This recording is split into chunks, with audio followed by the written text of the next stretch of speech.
Hello everyone, welcome back to my channel ND education.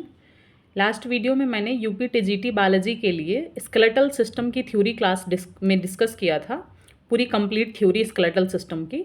और मैंने बोला था कमिंग वीडियो में स्केलेटल सिस्टम के प्रीवियस ईयर क्वेश्चंस जो पूछे गए हैं, चाहे वो जीआईसी, एलटी, बीपीएससी में किसी भी टीचिंग, एलटी, पीजीटी, टीजीटी, किसी भी टीचिंग पेपर में बायोलॉजी इस चैप्टर से रिलेटेड, तो वो मैं डिस्कस करूँगी।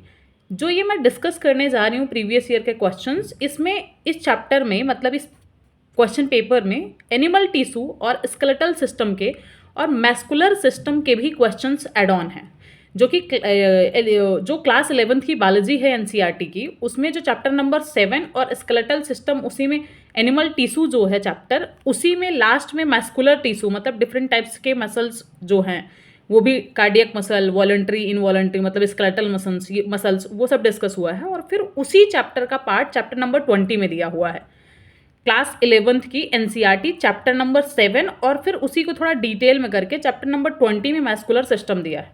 उन चैप्टर से भी क्वेश्चंस इसमें पूछे गए हैं, तो मैं सारे क्वेश्चंस पहले डिस्कस करूंगी, और किसी भी क्वेश्चंस की अगर मुझे लगेगा उसका डिटेल में आंसर डिस्कस करना ज़रूरी है तो मैं वो भी डिस्कस करूंगी।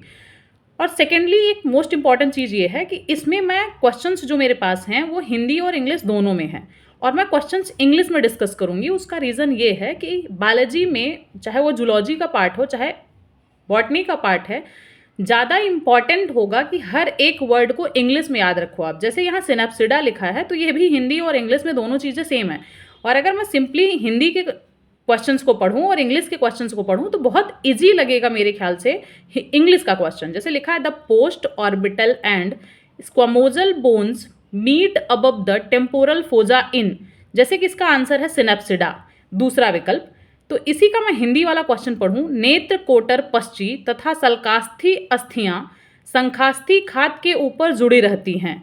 तो सिनेप्सिडा में मुझे जहाँ तक लगता है ज़्यादा इजी होता है इंग्लिश पढ़ना और इंग्लिश को लर्न करना, और बायोलॉजी के बहुत सारे ऐसे टर्म्स हैं जो इंग्लिश में याद रखना ज़्यादा इजी है और ज़्यादा अच्छा होगा, क्योंकि हिंदी में कोई मिस्टेक होगा तो उसको समझने के लिए भी इंग्लिश के ही वर्ड्स रेफर करने पड़ते हैं पेपर में भी। चलिए स्टार्ट करते हैं हम क्वेश्चन नंबर 1 से, जो कि मैं डिस्कस कर चुकी हूँ। The post orbital and squamosal bones meet above the temporal fossa in Synapsida. जो सिनेप्सिडा होते हैं ऑर्गेनिजम्स, उनमें जो पोस्ट ऑर्बिटल और स्क्वेमोजल के बोन्स होती हैं वो टेम्पोरल फोजा के ऊपर जुड़ी होती हैं, ठीक है।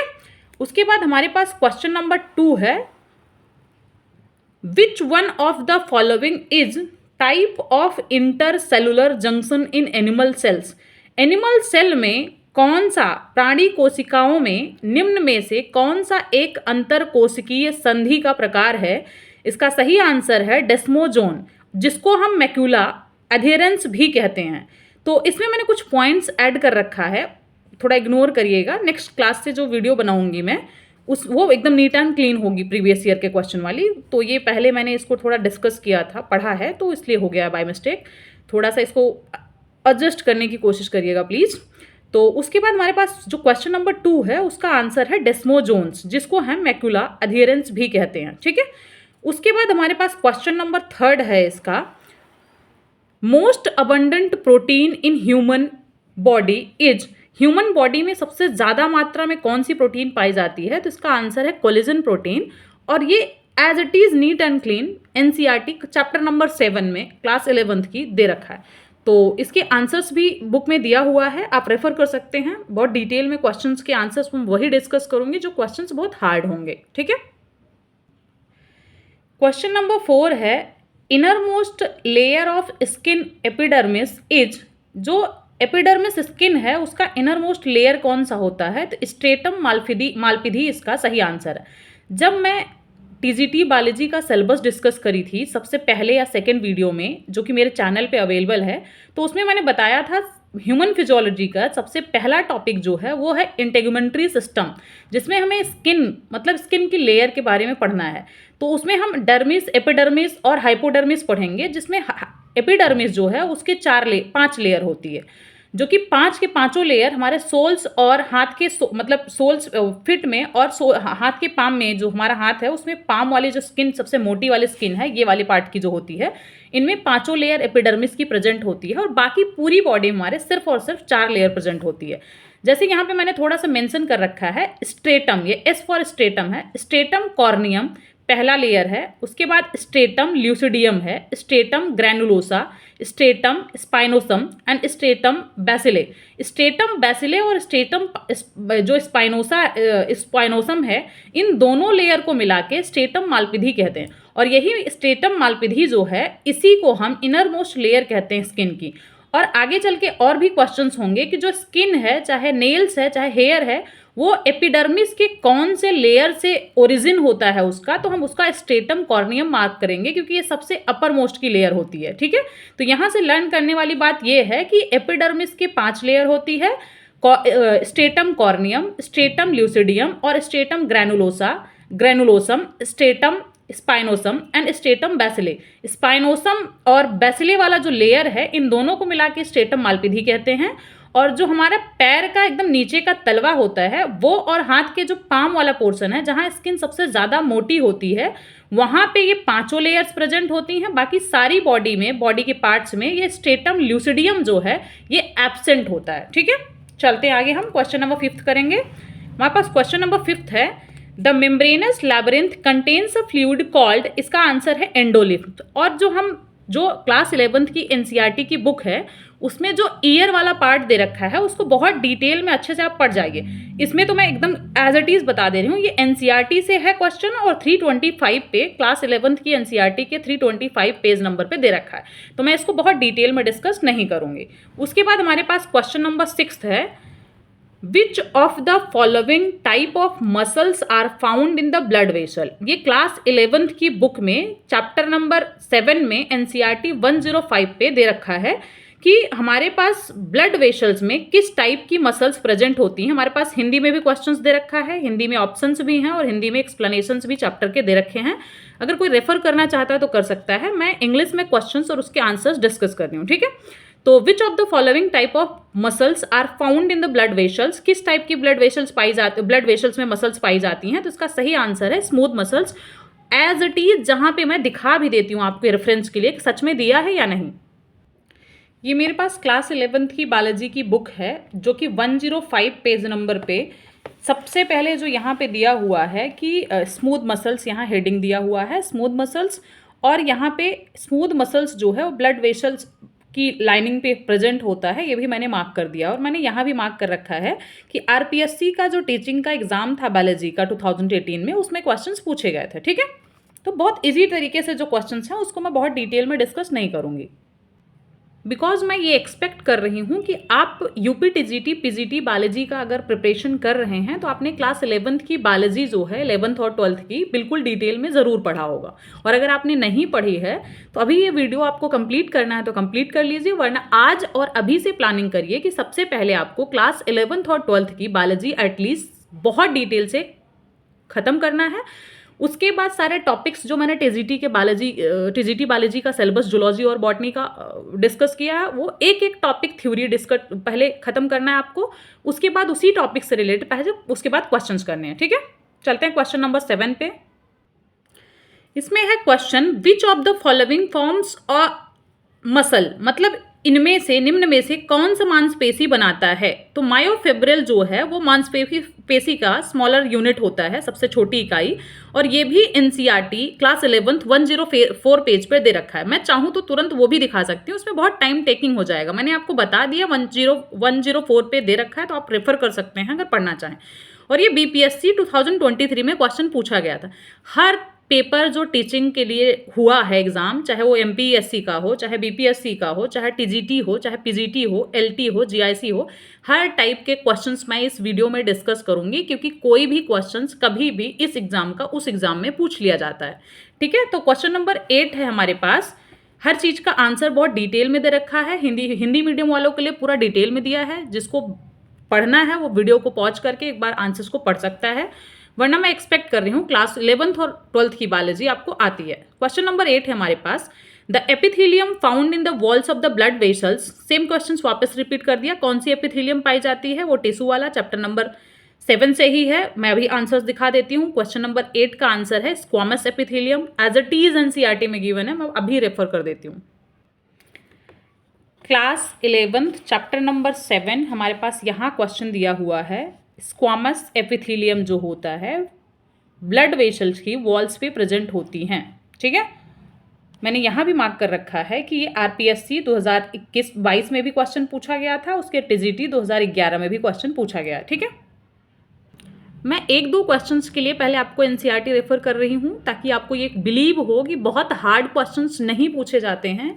अगर आपके बेसिक्स क्लियर हैं इसी टॉपिक से रिलेटेड, एक दो क्वेश्चन ऐसे आएंगे भी तो वो भी आप कर जाएंगे, तो आपको पहले एनसीईआरटी पढ़ने की ज़रूरत है। क्वेश्चन नंबर हम 9th करते हैं, लिखा हुआ all muscles which are attached to a bones are, मतलब जो बोन्स से रिलेटेड अटैच्ड मसल्स होती हैं उन्हें हम स्केलेटल मसल्स कहते हैं, और स्केलेटल मसल्स जो हैं वो सिर्फ और सिर्फ स्ट्रिप्ड मसल्स होती हैं, इसलिए इसका आंसर डी है, only striped muscles. TGT biology 2013 का क्वेश्चन है, समझ में इसमें जो क्वेश्चन नंबर 9 है उसका आंसर जो है डी सही है। All muscles which are attached to a bones are skeletal muscles that are striped muscles, तो स्ट्रिएशंस प्रेजेंट होती हैं स्केलेटल मसल्स में, इसलिए इसका आंसर डी हो जाएगा। ठीक है,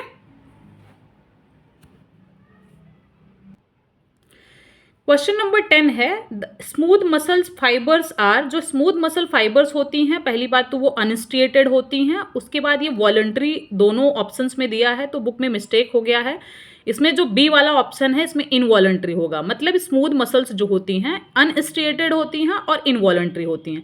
इनवॉलंटरी का मतलब ये होता है कि जो मसल्स हमारी मर्जी के मुताबिक नहीं चलती हैं उनको हम इनवॉलंटरी कहते हैं।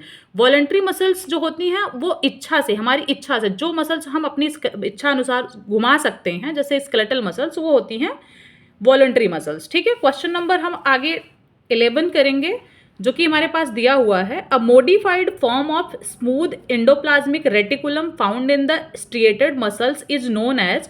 क्वेश्चन का बेसिक से मतलब है जो हमारे पास मसल्स होती हैं, सेल होती है, उसमें जो स्मूथ एंडोप्लाज्मिक रेटिकुलम पाया जाता है, जब ये मसल्स के सेल के केस में वो स्मूथ एंडोप्लाज्मिक रेटिकुलम होता है, और जब स्ट्रिएटेड मसल्स के केस में बात करें तो इसी का नाम क्या होता है, सर्कोप्लाज्मिक रेटिकुलम होता है। क्लास 11th की एनसीईआरटी चैप्टर नंबर 20 में एज इट इज गिवन है क्वेश्चन। ठीक है, क्वेश्चन नंबर 11 के बाद 12 करते हैं हम।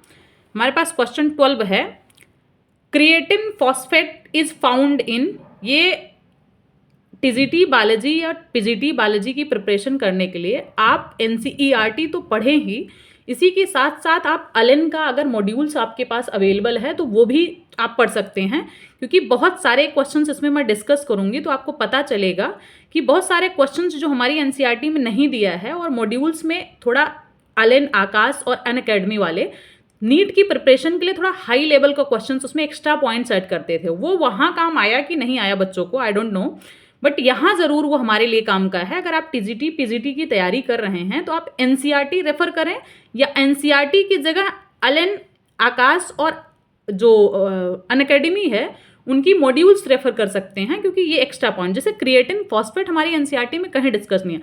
ऑब्वियसली आप लोगों को ये पता ही है कि हम अब टीजीटी और पीजीटी मतलब हाई लेवल का एग्जाम देने जा रहे हैं, तो 11th और 12th से ही सिर्फ सारे क्वेश्चंस नहीं पूछे जाएंगे, कुछ क्वेश्चंस हमारे ग्रेजुएशन लेवल पे होंगे, कुछ क्वेश्चंस जो होगा थोड़ा उसी एनसीईआरटी से एक्स्ट्रा पॉइंट्स जैसे होंगे।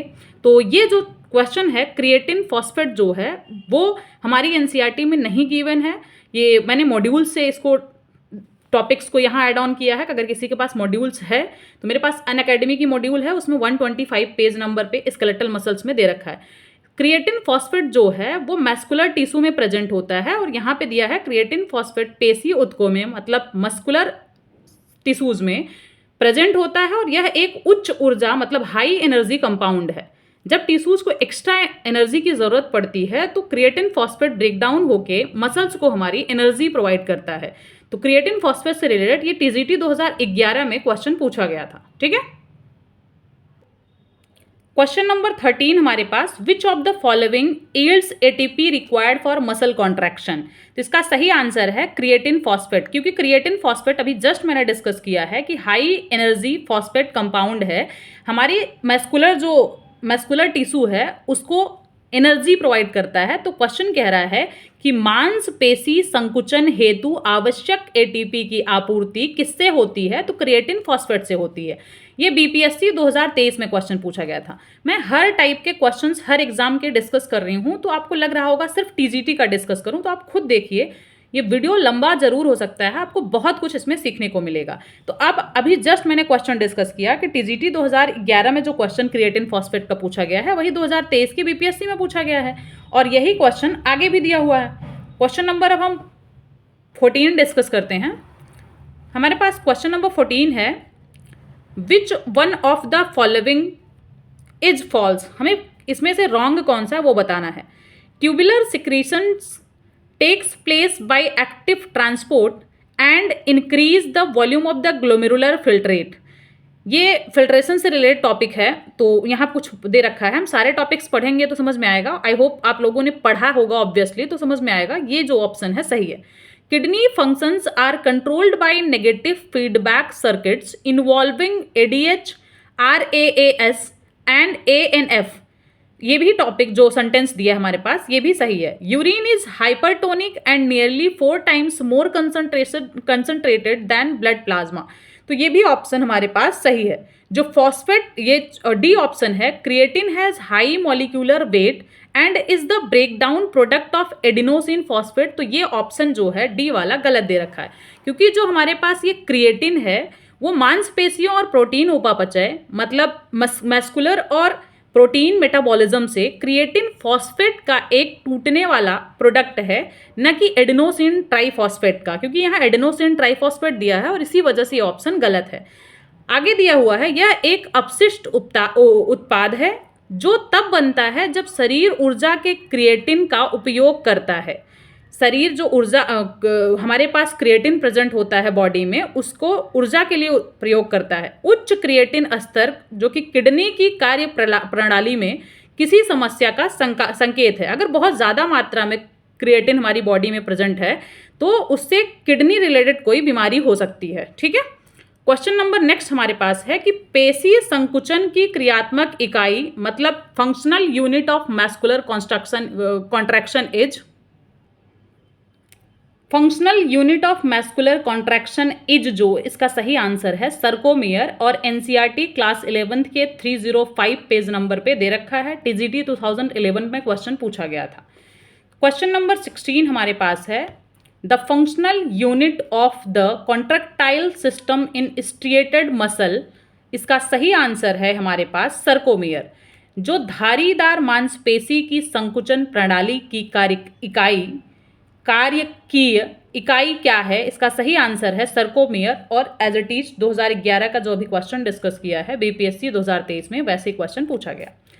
क्वेश्चन नंबर हमारे पास 17 है, regular exercise can increase the size of muscles by 60%। This is mainly the result of an increase in the diameter of the muscle cells only, number of muscle cells only, number of myofibrils within muscle cells only, all of the above। तो इसका answer D है, क्योंकि जब हम regular exercise करते हैं तो जो मसल्स की साइज इंक्रीज होती हैं 60%, वो डायमीटर मसल्स की बढ़ने की वजह से, मसल सेल्स के नंबर इंक्रीज होने की वजह से, और जो मसल सेल्स के अंदर मायोफिब्रिल है उसके बढ़ने की वजह से होती हैं। तो इसका तीनों ऑप्शन सही है, इसलिए इसका डी ऑप्शन हो जाएगा।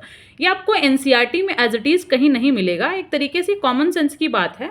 स्टिल क्वेश्चन पूछा गया था पीजीटी 2021 में, इसमें मैंने पूरा का पूरा एक्सप्लेनेशन भी ऐड कर दिया। ठीक है। नेक्स्ट क्वेश्चन 18 करेंगे। क्वेश्चन नंबर 18 है, extensible and water resistant epithelium is.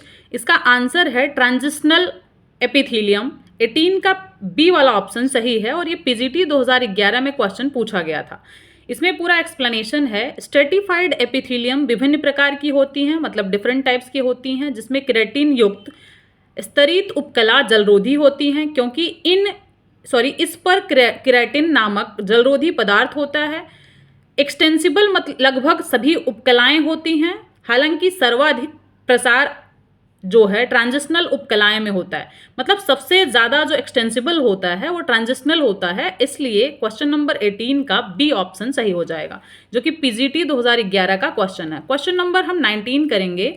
हमारे पास 19 क्वेश्चन कह रहा है, which among the following is not an example of compound epithelium tissue. तो कंपाउंड एपिथेलियम टिश्यू का एग्जाम्पल स्ट्रेटिफाइड क्यूबॉइडल टिश्यू भी है, ट्रांजिशनल टिश्यू भी है और स्ट्रेटिफाइड स्क्वामस टिश्यू भी है। इसका जो सही आंसर हो जाएगा इस क्वेश्चन का, क्योंकि इसमें नॉट पूछा है और नॉट जो है वो सी है, pseudo stratified tissue. Pseudo stratified tissue जो है वो कंपाउंड एपिथेलियम टिश्यू का टाइप नहीं होता है।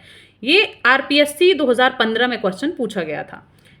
उसके बाद हमारे पास क्वेश्चन 20 दे रखा है, जो कि है हैवर्जियन कैनॉल से Haversian system is found in bones of, मतलब बोन्स ऑफ किसमें, मतलब मैमल्स की जो बोन्स होती हैं उसमें हैवर्जियन सिस्टम पाया जाता है।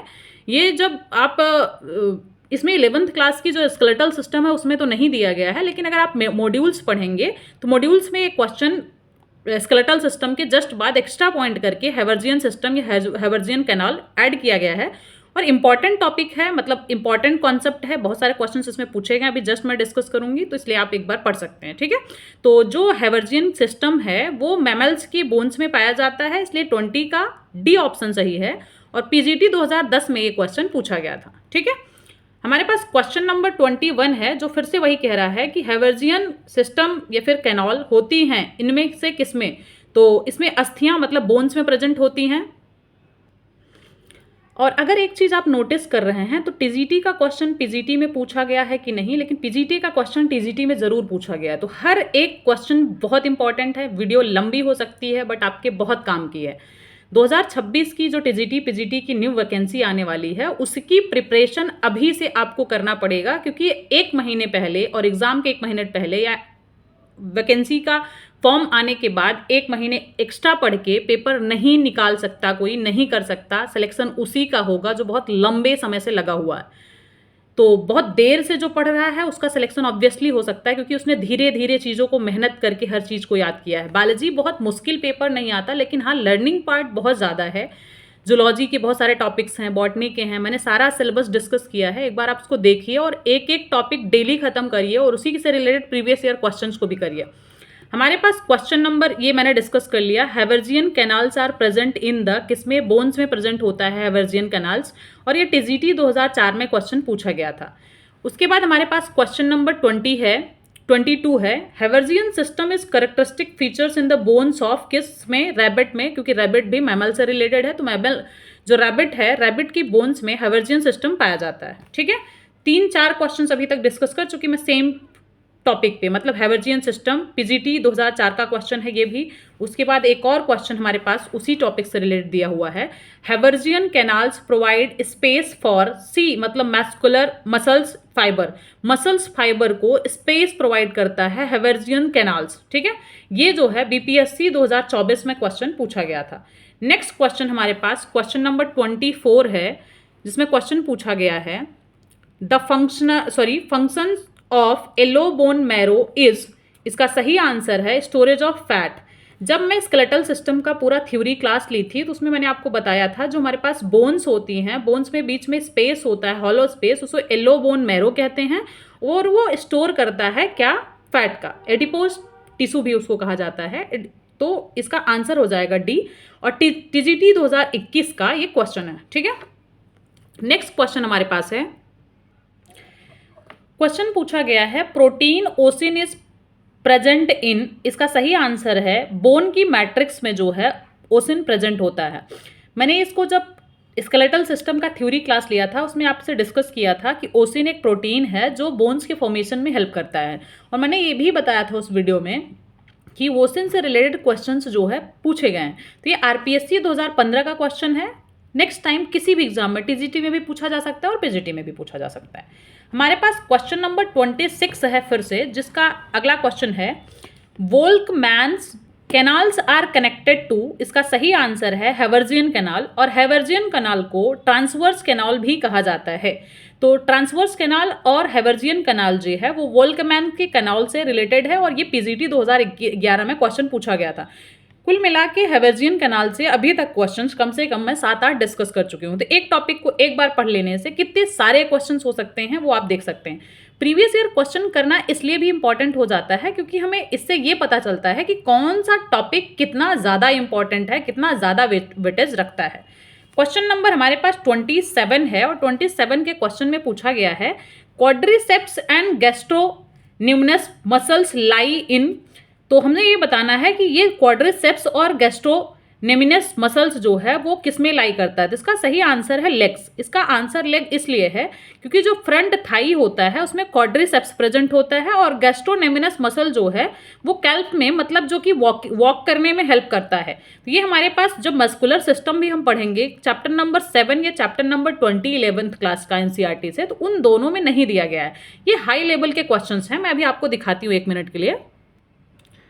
कुछ major muscles of human body हमें एज इट इज याद रखना पड़ेगा, जैसे फ्रंटालिस है, फोरहेड में प्रेजेंट होता है, फ्रंटालिस मसल है। उसके बाद मैनचेस्टर्स मसल है, जॉ में प्रेजेंट होता है, जो च्यूमिंग में हेल्प करता है। उसके बाद स्टेर्नोक्लीडोमास्टॉइड है, नेक में प्रेजेंट होता है और ये हेड को टर्न करने में हेल्प करता है।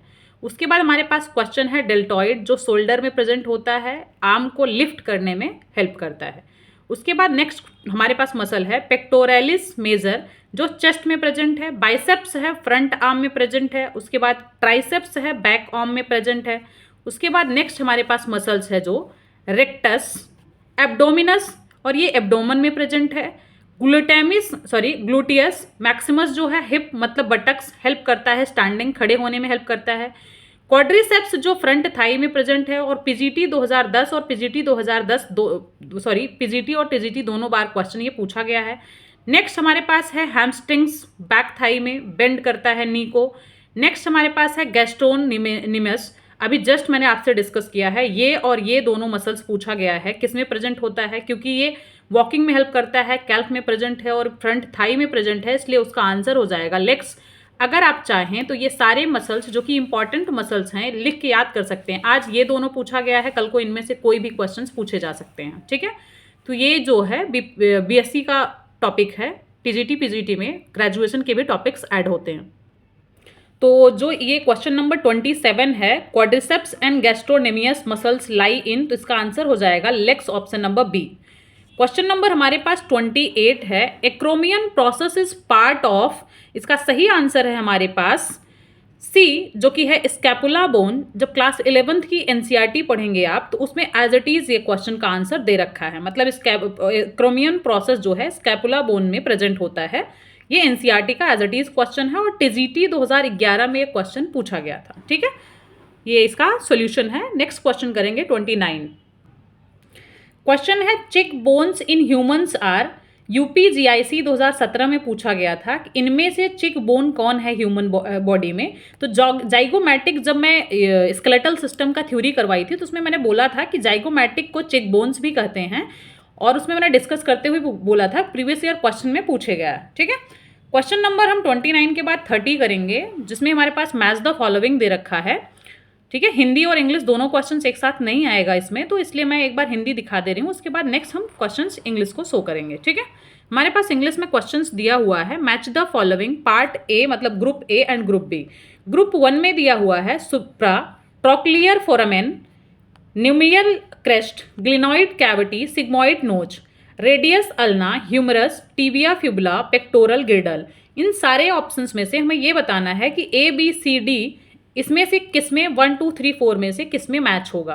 तो इसका जो आंसर सही है वो ए है, और ये जो ऑप्शन ग्रुप 1 में ए और बी दिया है ये हमारे पास क्लास 11th और 12th में टॉपिक्स नहीं दिया है। सुप्रा ट्रोक्लियर फोरामेन और नेमियल क्रेस्ट को पढ़ने के लिए हमें बीएससी वाला पोर्शन पढ़ना पड़ेगा, तो इसलिए मैंने इधर मार्क कर दिया है कि लर्न, मतलब ये हमें चीज़ें लर्न करनी पड़ेंगी ऑलरेडी।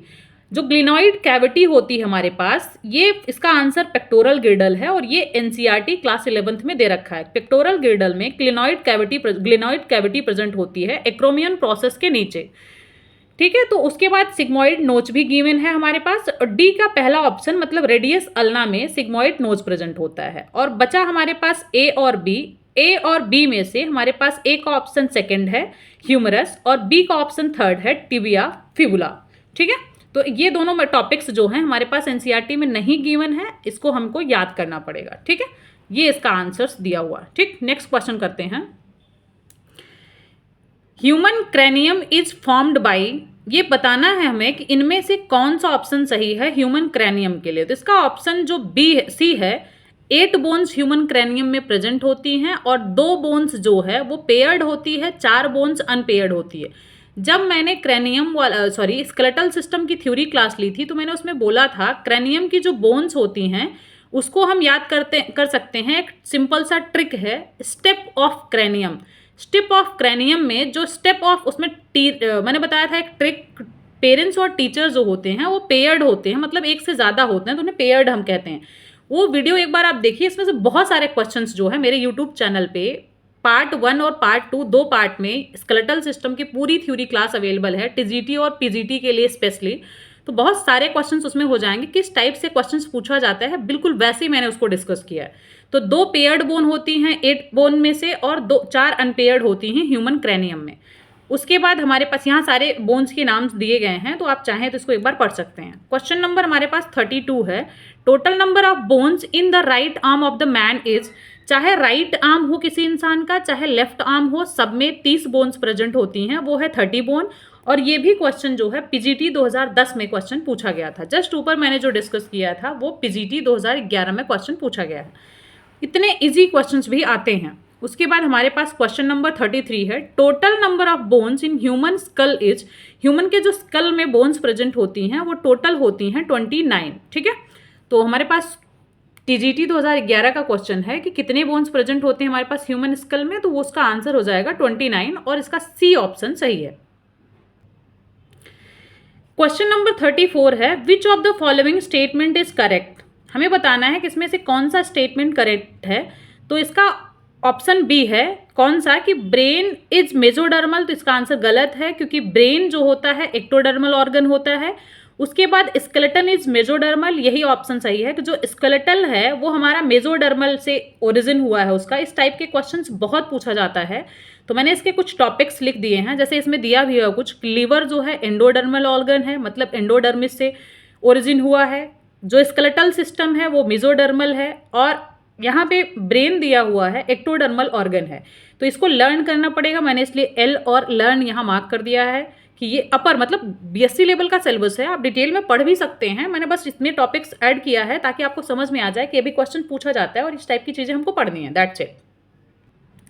कुछ मैंने यहाँ पे मार्क कर दिया है, जैसे कि ब्लड मेजोडर्मल ऑर्गन है, कार्डियक मसल जो कि हार्ट है वो स्मूथ मसल्स मतलब मेजोडर्मल है।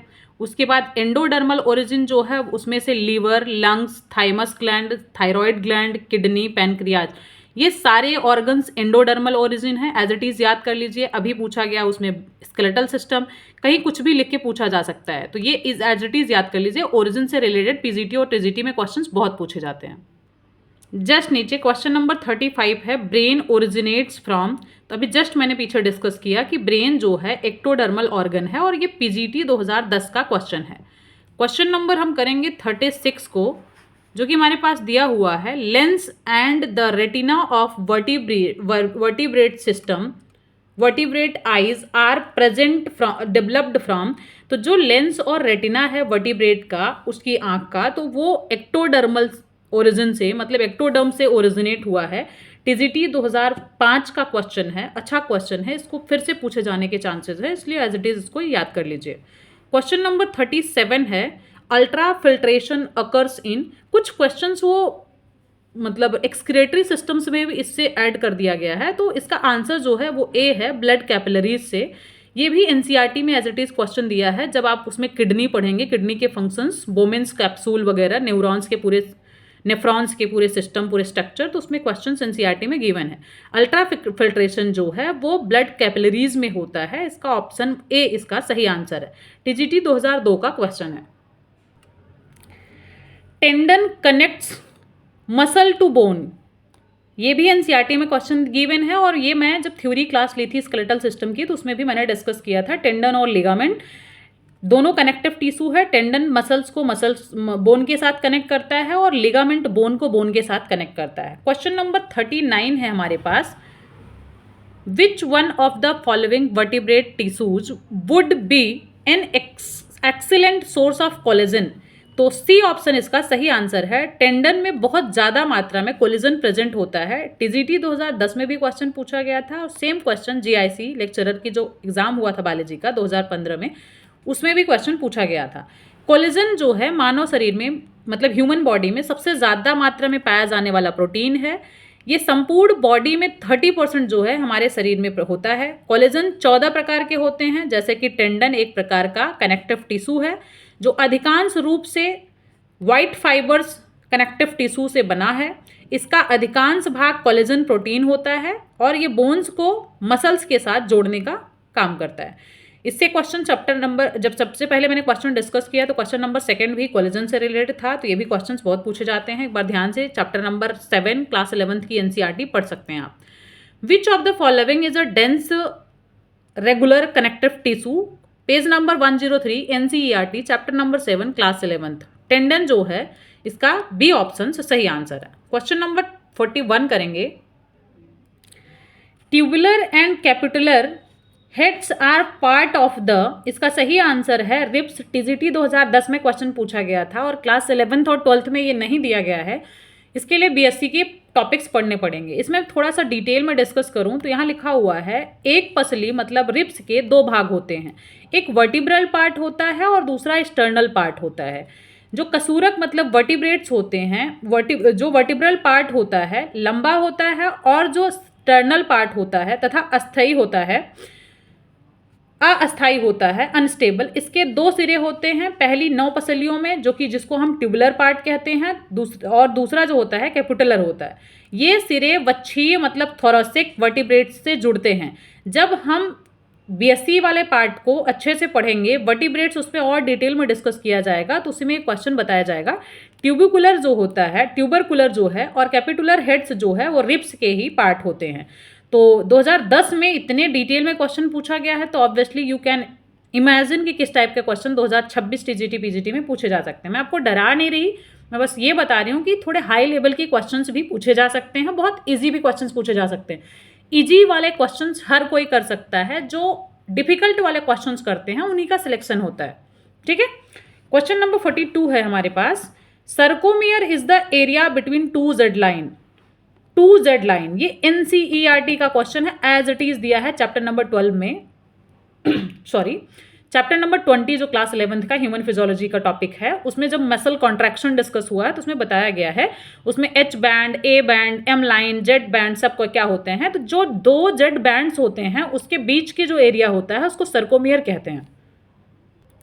ये मैं आपको एनसीईआरटी का ही डायग्राम दिखा रही हूँ। एक ये जेड लाइन है और ये एक जेड लाइन है, दोनों जेड लाइन के बीच का ये वाला जो पोर्शन है इसी को सर्कोमियर कहा जाता है। ठीक है, तो यहाँ पे देखो नीचे क्वेश्चन में दिया हुआ है कि एक सर्कोमियर ये है और दूसरा सर्कोमियर ये है, तो इसीलिए लिखा है 2 सर्कोमियर्स। ठीक है, यही क्वेश्चन उसमें पूछा गया है। नेक्स्ट क्वेश्चन है, which type of jaw suspension is found in the mammals. BSc का टॉपिक है। जब स्केलेटल सिस्टम को मैंने डिस्कस किया था तो उसमें बता दिया था मैंने आपको, जॉ सस्पेंशन के 5 टाइप्स होते हैं, जिसमें से एक होता है क्रेनियोस्टाइलिक, और क्रेनियोस्टाइलिक जो है मैमल्स का ही फीचर होता है। तो मैंने उसमें ये भी बताया था कि ये टीजीटी पीजीटी में क्वेश्चंस पूछे गए हैं। टीजीटी 2009 में एक बार क्वेश्चन आया था और टीजीटी में ही 2003 में भी एक बार क्वेश्चन पूछा गया था। अगर 2003 वाले जो पेपर देने, 2009 में भी कोई गया होगा अगर पेपर देने, तो 2009 में अगर कोई प्रीवियस ईयर क्वेश्चन पढ़ा होगा तो इस तरीके से प्रीवियस ईयर क्वेश्चंस का हेल्प होता है। इसलिए मैं कह रही हूँ कि प्रीवियस ईयर क्वेश्चन आप जरूर करें। तो टीजीटी 2003 वाला जो बायोलॉजी का क्वेश्चन था वो था jaw suspension characteristics of mammals. Mammals में जॉ सस्पेंशन जो प्रेजेंट होता है कौन से टाइप का, क्रेनियोस्टाइलिक, और इसमें पूछा गया है which type of jaw suspension is found in the mammals. तो इसका भी आंसर है क्रेनियोस्टाइलिक। एक बार आप थ्योरी की क्लास देखिए, उसमें मैंने डिटेल में डिस्कस किया है और ये भी बीएससी का पार्ट है, इसलिए मैंने इधर लिखा हुआ लैंड, क्योंकि हमको डिटेल में इसको पढ़ना पड़ेगा। ठीक है, मैंने उसमें 5 टाइप के जॉ सस्पेंशंस भी डिस्कस किए हैं, जिसमें से इसमें 4 नाम दे रखा है, एक नहीं दिया है। ऑटोस्टाइलिक, होलोस्टाइलिक और हियालोस्टाइलिक, ये किन में प्रेजेंट होता है, ये सारी चीजें मैंने डिस्कस किया, सबका एग्जाम्पल डिस्कस किया है वीडियो में। पार्ट 2 जो स्केलेटल सिस्टम का है उसमें। क्वेश्चन नंबर हम 44 करेंगे, ये भी तो हो गया अभी just. Jaw suspension characteristics of mammals is craniostylic, option number B is correct. Question number हमारे पास 45 है, correct sequence of bones in the middle ear of the man. पहले हमारे पास मैलियस होता है, फिर इनकस होता है, फिर स्टेप्स होता है। जब मैंने स्केलेटल सिस्टम की थ्योरी क्लास ली थी तो उसमें मैंने आपको बताया था ये question as it is PGT 2009 में पूछा गया था। मतलब बहुत मोस्ट एक्सपेक्टेड इजी क्वेश्चन है, इससे ज़्यादा इजी क्वेश्चन नहीं पूछा जा सकता। जो ईयर होता है उसके 3 पार्ट्स होते हैं, एक एक्सटर्नल ईयर होता है, एक इंटरनल ईयर होता है, एक मिडल ईयर होता है। जो बोन्स प्रेजेंट होती हैं वो मिडल ईयर में प्रेजेंट होती हैं, और जब एक्सटर्नल साइड से हम इंटरनल जाते हैं, सबसे पहले मैलियस आता है, फिर इनकस आता है और फिर स्टेप्स आता है। ठीक है, और एक बहुत इंपॉर्टेंट क्वेश्चन मुझे यहाँ ये डिस्कस करना है, जो मैमल्स होते हैं उनका जो मिडल ईयर होता है, मैलियस, इनकस, स्टेपिस, बोन्स से बना होता है, और ये बाहर से अंदर की तरफ की निम्न क्रमानुसार, मतलब पहले मैलियस, फिर इनकस, फिर स्टेप्स होता है। आर्टिकुलर बोन्स का रूपांतरण मतलब ट्रांसफॉर्मेशन होता है तो मैलियस बनता है। क्वाड्रेट बोन जो है वो इनकस बनाता है। यालो मैंडिबुलर जो है या हैलो मैंडिबुलर, ये स्टेप्स बनाता है। तो ये मैंने इसलिए डिस्कस किया है कि आर्टिकुलर बोन का ट्रांसफॉर्मेशन जो है मैलियस, क्वाड्रेट इनकस और हायो मैंडिबुलर जो है स्टेप्स बनाता है, क्योंकि ये क्वेश्चन भी आगे मैं डिस्कस करूंगी, क्वेश्चन पूछा गया है। ये हालांकि हमारे एनसीईआरटी में नहीं दिया है, लेकिन हम टीजीटी और पीजीटी का एग्जाम देने के लिए तैयारी कर रहे हैं, तो ऑब्वियसली हमको ग्रेजुएशन की जूलॉजी और बॉटनी के भी टॉपिक्स पढ़ने पड़ेंगे। हमारे पास क्वेश्चन नंबर 46 है, smallest bone in the mammals जो है स्टेप्स होता है, ऑब्वियसली आपको पता ही होगा, टीजीटी 2002 का क्वेश्चन है। उसके बाद हमारे पास क्वेश्चन नंबर 47 है, 3 ear ossicles in the mammals are formed which bones. तो अभी जस्ट ऊपर मैंने इसीलिए ये थ्योरी आपसे डिस्कस किया था कि ये जो बोन्स होती हैं, मैलियस आर्टिकुलर बोन से, इनकस क्वाड्रेट से, स्टेप्स जो है यायो मैंडिबुलर, हायो मैंडिबुलर से ओरिजिनेट है, इसलिए क्वेश्चन पूछा गया है। टीजीटी 1999 का क्वेश्चन है, इतना हाई लेवल का, उस टाइम तो शायद कोई किया भी नहीं होगा, आई होप सो। तो ये क्वेश्चंस अच्छे क्वेश्चंस हैं, इनकी तैयारी करना है हमको। इस टाइप के क्वेश्चंस जो होते हैं कि स्मॉलेस्ट बोन मैमल्स में कौन है, हर एक बंदा करके आएगा जो भी पेपर देने जाएगा, तो ये क्वेश्चन सब करते हैं, ये वाले क्वेश्चन हमको याद रखने की जरूरत है। ठीक है, क्वेश्चन नंबर हम 48 करेंगे। मध्य कर्ण बना होता है, मतलब मिडल ईयर किस चीज से बना होता है? Middle ear is made up of ear drum and year ossicle. Middle ear जो है हमारे पास ईयर ड्रम से और ईयर ओसिकल से मिलके बना होता है, इसलिए इसका आंसर हो जाएगा D, more than one of the above. Utriculus जो है इसका ऑप्शन नहीं है।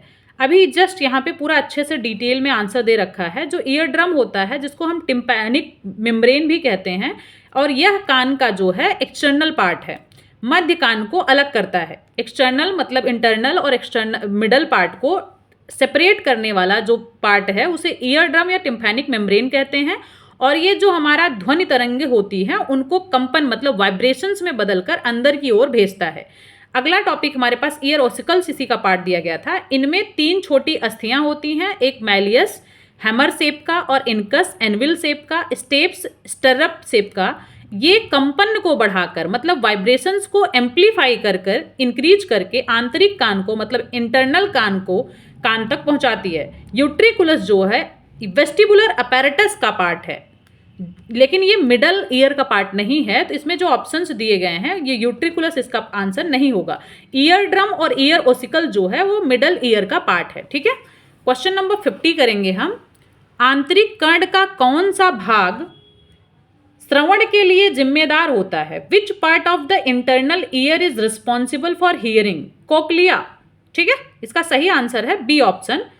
ये एनसीईआरटी का पार्ट है, तो इसको बहुत डिटेल में मैं डिस्कस नहीं करूंगी, और जो इसका एक्सप्लेनेशन है वो मैं शो कर दे रही हूं, अगर आपको पढ़ना है तो आप पढ़ सकते हैं। क्वेश्चन नंबर 50 हमारे पास, of the following the hardest tissue in the human body is enamel of the teeth. मतलब ह्यूमन बॉडी में सबसे हार्डेस्ट टिश्यू होता है इनेबल, जिससे हमारा दांत बना हुआ है। ठीक है, क्वेश्चन नंबर 50 है, जीआईसी लेक्चरर का 2015 का क्वेश्चन है।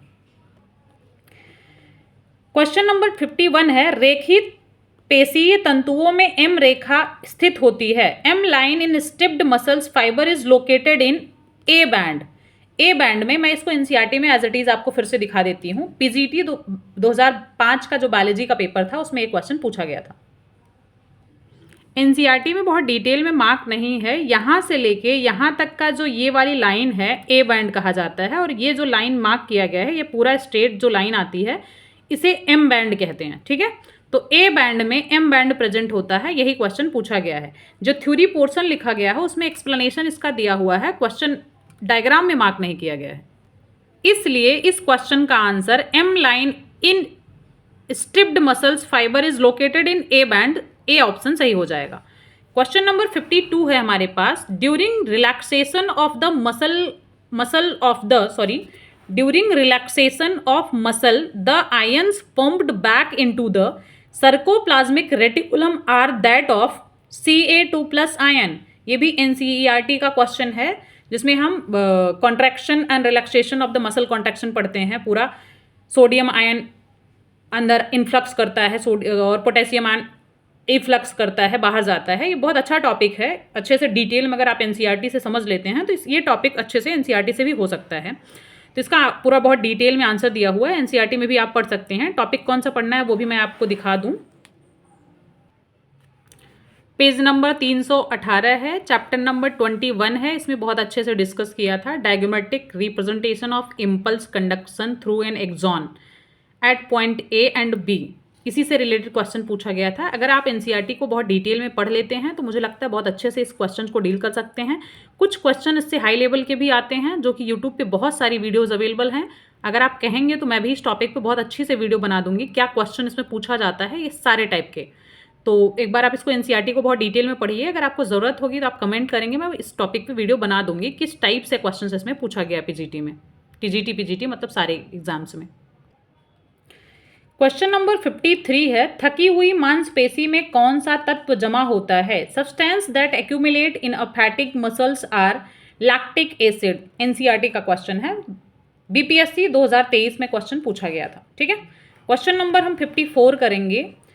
ईच एक्टिन मतलब thin filament is made up of 2 F actin, 2 filaments of tropomyosin, troponin मतलब more than one of the above. Troponin और दो एफ एक्टिन और 2 फिलामेंट ऑफ ट्रोपोमायोसिन मिलके हमारे पास थिन फिलामेंट या एक्टिन फिलामेंट बनाता है, और ये भी एनसीईआरटी का सेम टॉपिक है जो मैंने अभी जस्ट आपसे डिस्कस किया है। ठीक है, तो ये बीपीएससी 2023 का क्वेश्चन है, इसको भी बहुत डिटेल में मैं नहीं डिस्कस करूंगी क्योंकि ये एनसीईआरटी में दिया हुआ है। क्वेश्चन नंबर 55 है, in striated muscle fibre the composition of thick and thin filament is mentioned below.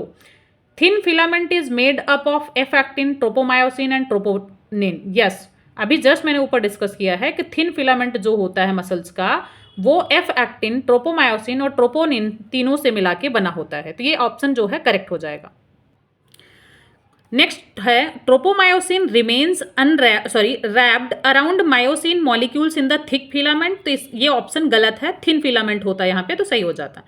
Myosin head of the thick filament forms a cross bridge at the active side present on the thin filament. तो ये भी option सही है।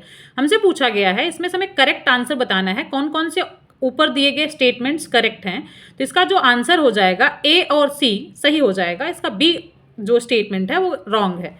और NCERT का question है, KVS PGT 2023 में question पूछा गया था, अच्छा क्वेश्चन है। ये भी टॉपिक एक एनसीईआरटी से बहुत इंपॉर्टेंट हो जाता है। क्वेश्चन नंबर 56 है, लिखा हुआ vertebrate nails are derivative of the.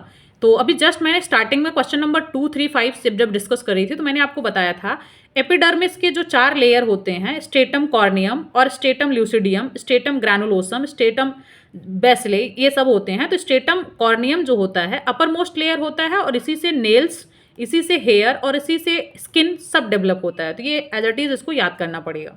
PGT 2009 का क्वेश्चन है और यहाँ पर डिटेल भी आंसर में मेंशन है। ठीक है, इसको लर्न करना पड़ेगा, इसलिए मैंने स्टार मार्क कर रखा है।